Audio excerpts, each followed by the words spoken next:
Na most akkor kell nyújtani az edzések meg a meccsek előtt, vagy nem? Tegyük ezt a kérdést gyorsan rendbe.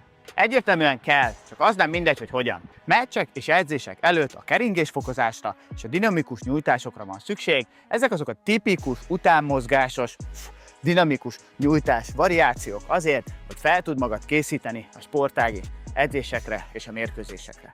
Edzések és a meccsek után pedig lehet statikusan nyújtani. Ez az, amikor kb. Fél percig vagy egy percig benne vagy egy adott mozdulatban, nincsen rámozgás, hanem szépen statikusan, megnyugodva, a légzésre is figyelve nyújtod az adott izmot.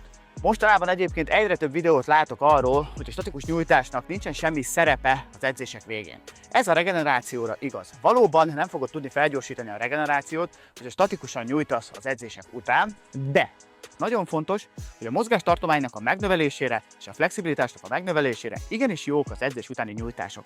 És nem életszerű az, hogyha lemegy a sportági edzés, te még utána hazamész, megvacsorázol, és majd újra el fogsz kezdeni nyújtani. Tehát nyugodtan a sportági edzés után maradj ott egy 10-15 percet, és nyújts le statikusan. A jó hírem az, hogy minden edzés előtt és után is megfelelő típusú nyújtások vannak beépítve, úgyhogy ha te ebben akarsz fejlődni, ebben is tudsz. Várlak a rendszerben!